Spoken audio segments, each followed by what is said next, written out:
ओम श्री गणेशाय नमः। जय सिया राम। पढ़ते हैं सुंदरकांड।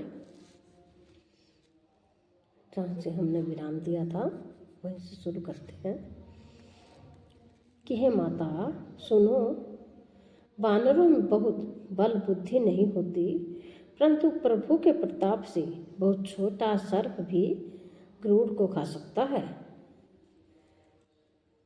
अतः निर्बल भी महान बलवान को मार सकता है। यदि किसी में भगवान का हाथ हो तो वो सब कुछ कर सकता है। भक्ति, प्रताप, तेज और बल से सनी हुई हनुमान जी की वाणी सुनकर सीता जी कुछ इस प्रकार बोली कि मन में संतोष हुआ। उन्होंने श्री राम जी के विजय जानकर हनुमान जी को आशीर्वाद दिया कि हे तात, तुम बल और शील के निधान हो जाओ। हे पुत्र, तुम अजर, बुढ़ापे से रहित, अमर और गुणों के खजाने हो। श्री राम जी की तुम पर बहुत कृपा करे तो प्रभु कृपा करे।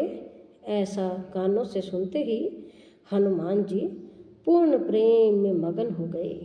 तो हनुमान जी ने बार बार सीता जी के चरणों में सिर नवाया और फिर हाथ जोड़कर कहा कि हे माता, अब मैं कृतार्थ हो गया। आपका आशीर्वाद अमोघ यानी कि अचूक है। यह बात प्रसिद्ध है कि हे माता सुनो कि सुंदर फल वाले वृक्षों को देखकर मुझे बड़ी ही भूख लगाई है। सीता जी ने कहा कि हे बेटा सुनो, बड़े भारी योद्धा राक्षस इस वन की रखवाली करते हैं। तो हनुमान जी ने कहा कि हे माता, यदि आप मन में सुख माने यानी कि प्रसन्न होकर आज्ञा दें तो मुझे उनका भय तो बिल्कुल भी नहीं है। तो हनुमान जी को बुद्धि और बल में निपुण देखकर जानकी जी ने कहा कि जाओ हे तात, श्री रघुनाथ जी के चरणों को हृदय में धारण करके मीठे फल खा सकते हो तुम।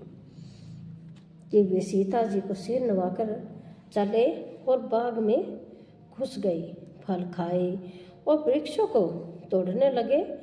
वहाँ बहुत से योद्धा रखवाले थे, उनमें से कुछ को मार डाला और कुछ ने जाकर रावण से पुकार की और कहा कि हे नाथ, एक बड़ा भारी वानर आया है, उसने अशोक वाटिका उजाड़ डाली।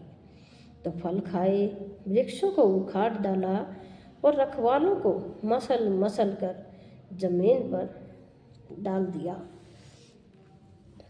तो यह सुनकर रावण ने बहुत से योद्धा भेजे।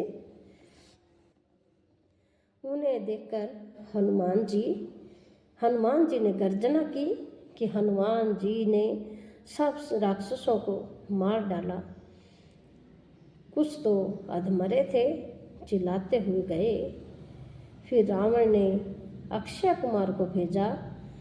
वह असंख्य श्रेष्ठ योद्धाओं को साथ लेकर चल पड़े। उसे आते देखकर हनुमान जी ने एक वृक्ष हाथ में लेकर ललकारा और उसे मारकर महाधवनी यानी कि बड़े जोर से गर्जना की। जय श्री राम।